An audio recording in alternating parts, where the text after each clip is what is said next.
podcast coming up. Mental health.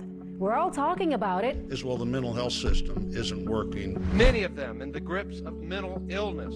But talking just isn't enough. We've actually seen an increase in the number of mass shootings. My voice shakes and my grief is evident. I'm running away from my own problems. I'm running away from facing what's happened to me in my new reality. That's why Spectrum News deployed a team of reporters across the nation to take a hard look at where we are as one country, being frank about what's just not working. 80% of our counties are designated as mental health shortage areas. And more importantly, what is? I was in a dark place, and luckily I found people who related to me. State by state, community by community, the suffering. I still have symptoms. And the solutions. I get up, every day is a new day. This is an honest snapshot of where we stand and where we are going in the state of mental health in America. Healing, support, solutions, recovery. I'm Dr. Nicole Cross, and this is the state of mental health in America. Let's start with some good news. Talking about mental health has gone mainstream, but despite pop culture, there is still work to be done. There is something worse out there than being sad, and that is being alone and being sad. The other thing about depression is it kind of collapses time. And you're angry, and you should be. With mental health taking center stage, is it actually getting better? That's the question. Mental Health America, one of the largest nonprofits in the country advocating on the subject, just released their 2023 State of Mental Health in America report. It uses public data as well as surveys conducted by groups like the CDC and NAMI to gauge how we're doing. In it, they estimate that more than 50 million American adults are living with mental illness, and more than 1 in 10 young people are struggling with depression. In both cases, more than half of folks suffering aren't getting the help they need. Although it may be difficult to do so, as the report found there's only about 1 mental health provider for every 350 Americans. Many of them aren't even taking new patients. We need a huge paradigm shift around how we think about mental health in the nation. Wisconsin leads the nation in overall mental health, while Kansas ranks the lowest. Kentucky was 11th, California 19th, and Florida came in 35th. Folks in Vermont have the best access to care, but California and Florida sit in the bottom half of the country, and Texas came in dead last. And very problematic, about a quarter of adults who sought help say they couldn't afford it, with 1 in 10 kids unable to even get insurance to cover it. To top it all off, Mental Health America says it's tough to really gauge what direction this is all going, as the effects of the pandemic continue to add to the cloud of distress sitting over our world. Let's get more from Mental Health America's Chief Research Officer, Teresa Nguyen. Teresa, it's great to have you with us. What is the state of mental health in America right now? The state of mental health in America is pretty challenging, and I think that's something that most of us feel. I've had a lot of conversations with folks about the pandemic, and a lot of people want to move on, but from a mental health perspective, we know that things aren't right. There's a lot of concern right now around youth suicide, especially as we roll out national programs like the 988, which most people still don't know about. When you actually look at the data, for example, you can see that I have a 50-50 chance of getting access to mental health care. People are accessing mental health care at rates we've never seen before, and so states are having challenges to meet the demands.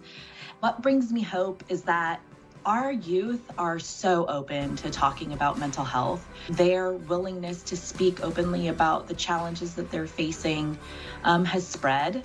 And we see a lot of energy and interest in making sure that the mental health for all people is something that we can focus on, and that is so heartening. I am a person who, even in my mid-40s, lived through 20 years of not being able to talk about my mental health issues. And looking back now, thinking about how my life could have been different if I had a family or a school or a community environment where we could talk about these things at an earlier age, because I didn't even get help until I was in my 20s. And then I'm still working through this stuff, you know, it still affects my life and my family, my parenting. And so my hope is that with the work and the policy work and bringing attention to the issue and giving people access to care, that we just provide that little window, that little bit of light for people to do that and earlier, because it certainly would have helped me to learn bravery at an earlier age. That growing shortage of mental health providers is bad for patients as well as therapists. I recently spoke with 2 counselors at a clinic in Austin, Texas, about shouldering that burden. Take a listen. Hopefully, today will be a good day. Because that's what gets her on this drive each morning. I have about 7 clients who Asia Creary just wants to help have a good day. So much to do.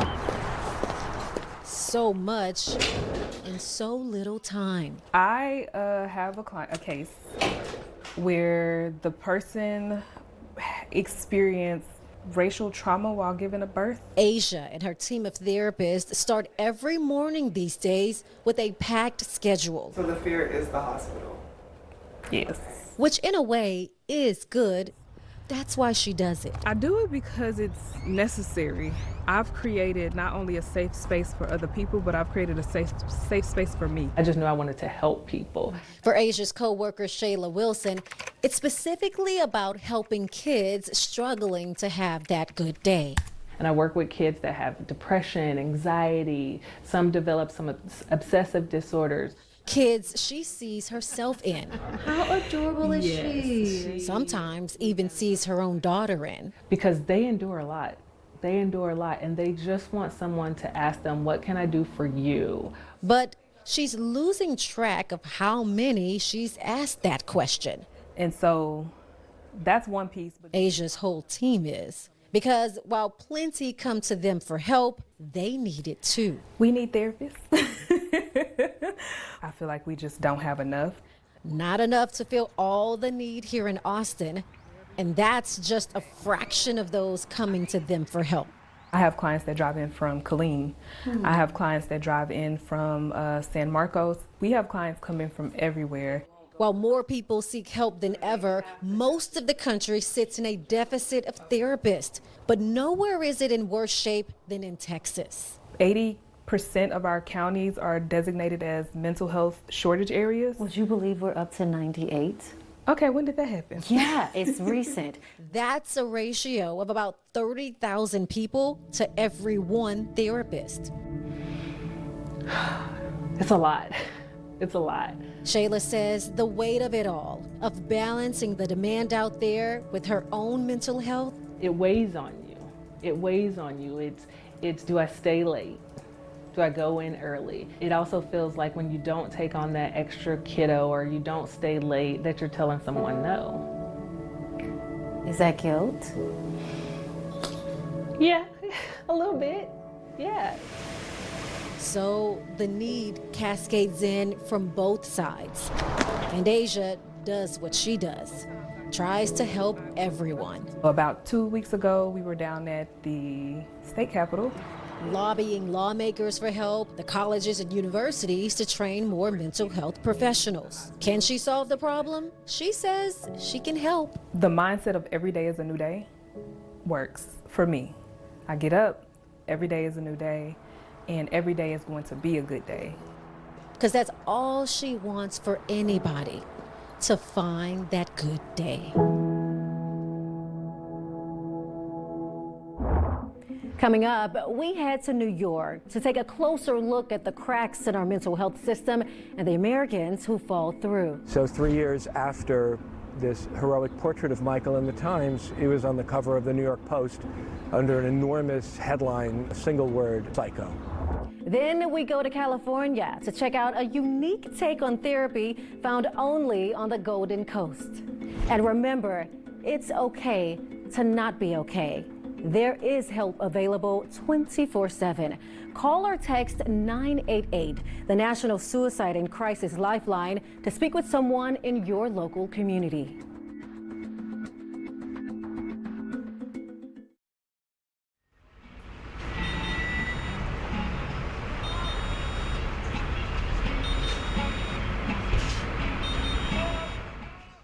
Texas holds a very special place in both my heart and my family's heart as well. My dad started in the news business in 1955, so my dad was my idol. He was my mentor.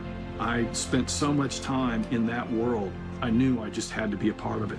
My life's purpose has been about informing, educating, and most importantly, connecting with people. It has been my passion to help people and make a difference in people's lives. I'm Brett Shipp, anchor, Spectrum News 1.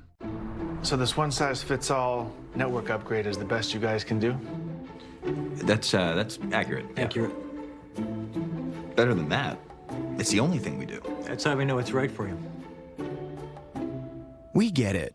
Ask for the technology you need, and they call you unreasonable. At Spectrum Enterprise, we call you something else. Our kind of client. So go ahead. Be unreasonable. Hey, Bobo, do trees tell each other stories? I'm sorry. I'm afraid I don't know that. Hey, why don't we go find out? Listen. Can birds draw pictures? I don't have an answer for that. Dad, do stars visit their friends? Look!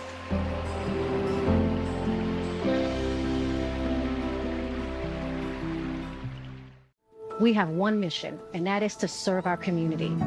Our goal with Spectrum News 1 is to tell people's stories. We're telling a person's story in a way that's relatable to who they are. It's my responsibility to know the issues here in Texas, but also, more importantly, to know who it affects. We want to make sure that you know what's going on in politics and weather and entertainment. You're going to get storytelling about your local community. Your evening on Spectrum News 1, weeknights starting at 5 p.m. Central.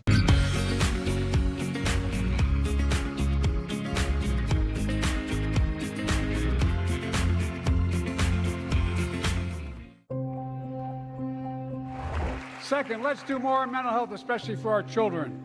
When millions of young people are struggling with bullying, violence, trauma, we give them greater access to mental health care at their schools. President Biden talking about mental health at the State of the Union, bringing a once taboo topic to one of the biggest stages in the world. That's why we're spending this hour talking about the state of mental health in America, traveling across the nation and introducing you to those most impacted by these issues. The Biden administration has dedicated $300 million to fund mental health services and to help with staffing shortages. Let's now go to New York, where our Josh Robbins shows us this man's story and the consequences of not addressing mental health. Jonathan Rosen's new book is about his childhood best friend, a prodigy named Michael Lauder. It's also about a society so taken with him, they were willing to overlook that Michael Lauder was dangerously ill. Despite a diagnosis of schizophrenia and 8 months often hallucinating in a mental hospital, Lauder would graduate from Yale Law School. It had his caregivers and admirers convinced he had overcome his illness. It landed him a glowing New York Times profile and big movie and book deals. In June 1998, Lauder made the news again. He killed his fiancée after not taking his medication. Caroline Costello was 37 and pregnant.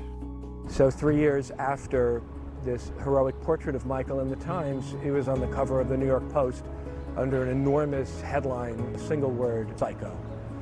Rosen's subtitle notes the tragedy of good intentions. It lists the many ways mental health policy failed both Costello and Lauder. He says it's a failure that persists a quarter of a century later. It is painfully, horribly, and sadly absolutely still a problem today. Of course, not everyone with mental illness is dangerous, but lack of treatment clearly remains a major public safety issue. A 2016 report suggests those with schizophrenia and bipolar disorder are responsible for about 1/10 of U.S. homicides. About 2 in 5 incarcerated people have a history of mental illness. Arguably, mental illness is a far greater threat to those suffering from it. Still, stigma may be fading. Mental illness was long considered a political punchline. Senator John Fetterman of Pennsylvania drew bipartisan praise when he recently disclosed he was getting help. It's great to be back. Depression doesn't hit just red or blue states. Anxiety isn't just something that Republicans or Democrats suffer. The American people have elected a divided government. And Republicans and Democrats have voted for help. 988, the suicide and crisis hotline, began last year, though observers say it needs more staffing. Orange County Crisis Call Center, this is Nicole. How can I help you? And the federal government recently launched a new portal for local mental health support. But the nation's Secretary of Health and Human Services concedes more needs to be done. If your kid ends up cutting himself so severely you got to get stitches, you know you're going to go in and get that taken care of. Got a cold, you're going to get medication. Why is it that if you go in and you say, I'm feeling really depressed, sometimes you'll get someone who says, work it out, come back later if you think it's really bad. Meanwhile, crimes and disturbances by the mentally ill are prompting calls to involuntarily commit them. It raises thorny questions that cut to 2 pillars of American life: civil rights and public safety. Rosen's book notes that debate is decades old. He sees the nuances, but he also stresses that people are underplaying the risks of untreated mental illness, that good intentions aren't good enough. You just spent 10 years writing this very painful personal story. What's your hope for people who read it now? All of these good intentions were capable of contributing to something disastrous. And so empathy is important, but it has its limits in a way. Josh Robin, Spectrum News. In my one-on-one interview with Dr. Christopher Jones, a mental health leader with the CDC, we talked about the government's role in finding solutions, but he also stressed the simple ways we can all take part. There is hope. And that things can and do get better. There are simple solutions that each of us can take today to help support others who might be struggling. And that can be as easy as asking how somebody's doing, asking somebody to go on a walk, helping someone feel connected. These are all easy steps that we can take that can have a profound impact on somebody's day. Up next, we go to Wisconsin for the inspiring story of one teen battling depression with the help of fellow students. I was in a dark place, and luckily I found not only Regen, but I found people who related to me, who knew the struggles that I had, and I knew that I wasn't alone. And we head out to California to see how a new app could help save lives.